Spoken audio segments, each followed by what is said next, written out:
Hello everyone, welcome to కౌముది చిత్రంగా. మనం నిన్నటి వరకు పాన్స్ గురించి కంప్లీట్ గా తెలుసుకున్నాం. ఈ రోజు నుండి powerful pieces one by one తెలుసుకుందాం. One of the powerful piece అయిన రూప్ గురించి తెలుసుకుందాం. పూర్వం రాజ్యాల్లో ఆర్మీని 4 భాగాలుగా డివైడ్ చేసేవాళ్ళు. 1 అశ్వదళం, 2 సైనిక దళం, 3 గజ దళం, 4 రథ దళం. దీని రిలేటెడ్ విక్రమసింహ అనే మూవీలో కూడా ఒక డైలాగ్ ఉంది. మీరు ఇది వినే ఉంటారు.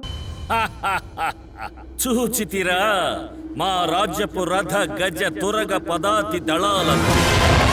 సో ఇవాళ మన అందరికి తెలిసిన రూక్ గురించి తెలుసుకుందాం. రూక్ అంటే మనకి రథం. పర్షియన్ లాంగ్వేజ్ లో రూక్ అంటే చారియట్. ఇప్పుడు బోర్డు మీద ఉన్న మనకి కనిపిస్తున్న ఈ white rook and black rook. White rook first rank లో స్టార్ట్ అవుతాయి. బ్లాక్ రూక్ 8th ర్యాంక్ లో స్టార్ట్ అవుతాయి. ఈ రూక్స్ అనేవి హారిజెంటల్ గా అండ్ వర్టికల్ గా ఎలాంటి లిమిట్ లేకుండా చివరి దాకా వెళ్తాయి. For suppose white rook direct ఈ బ్లాక్ రూక్ ని క్యాప్చర్ చేయగలదు చివరి దాకా వెళ్ళి. అలానే బ్లాక్ రూక్ కూడా ఆ ర్యాంక్ లో చివరి దాకా మూవ్ అయ్యి క్యాప్చర్ చేయగలదు. ఇట్లా హారిజెంటల్ గా అయినా వర్టికల్ గా అయినా కంప్లీట్ గా మూవ్ అవ్వగలదు. మనం నోటేషన్స్ మెన్షన్ చేసేటప్పుడు కొన్నిసార్లు రూక్స్ అనేవి సేమ్ ఫైల్ లో ఉన్నప్పుడు ఎలాగ మెన్షన్ చేస్తాం అనేది ఇప్పుడు చూద్దాం. ఫర్ సపోజ్ రూక్స్ పొజిషన్ అనేది ఇలా ఉంది. ఇప్పుడు ఏ ఫైల్ లోనే 2 రూక్స్ ఉన్నాయి వైట్. ఏ ఫైల్ లో ఉన్న ఏ రూక్ అనేది మూవ్ అయింది అనేది నోటేషన్ ఎలా మెన్షన్ చేస్తామంటే, ఫస్ట్ రూక్ మూవ్ అవుతుంది కాబట్టి రూక్ ని రిప్రజెంట్ చేస్తూ ఆర్ అని రాస్తాం. నెక్స్ట్ ఏ ఫైల్ లో నుండి మూవ్ అవుతుంది అనేది ఫస్ట్ మెన్షన్ చేస్తాం. రూక్ అనేది ఏ ఫైల్ మనం స్టార్టింగ్ లో మనం నోటేషన్ వీడియోలో తెలుసుకున్నాం. పీసెస్ మూవ్ అయినప్పుడు ఫస్ట్ అది ఏ ఫైల్ లో మూవ్ అవుతుంది, నెక్స్ట్ ఏ ర్యాంక్ లో మూవ్ అవుతుంది అనేది మెన్షన్ చేస్తామని తెలుసుకున్నాం. ఫర్ సపోజ్ మనం ఇప్పుడు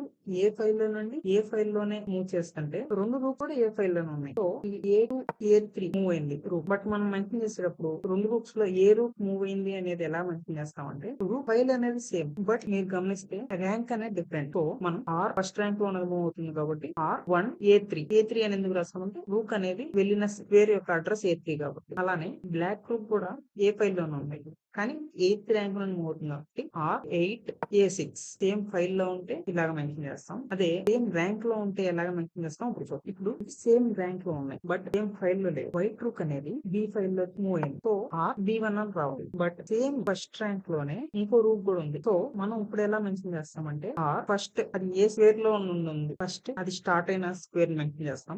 RA నెక్స్ట్ అది మూవ్ అయిన స్క్వేర్ అడ్రస్ మెన్షన్ చేస్తాం. ఫస్ట్ అది స్టార్ట్ అయిన ఫైల్ మెన్షన్ చేస్తాం. ఏ ఫైల్ రూట్ ఏ రూట్ B1 మూవ్ అయింది కాబట్టి రూట్ ఏ B1 ఇలాగ మెన్షన్ చేస్తాం. అలానే బ్లాక్ H నుండి F కి మూవ్ అయింది కానీ ఫస్ట్ ర్యాంక్ లో ఉంది. సో సేమ్ ర్యాంక్ లో 2 రూట్స్ ఉన్నాయి కాబట్టి అప్పుడు రూట్ RH ఫైల్ నుండి F ఫైల్ కి మూవ్ అయింది కాబట్టి RHF1 ఇలాగ మెన్షన్ చేస్తాం. నెక్స్ట్ వీడియోలో బిషప్ గురించి తెలుసుకుందాం. అందరూ please subscribe and support our channel. Once 1000 subscribers reach అయితే మనం లైవ్ స్ట్రీమింగ్ చేసి మన సబ్స్క్రైబర్స్ తో కూడా గేమ్స్ స్టార్ట్ చేద్దాం. Please subscribe, like and comment. Thank you.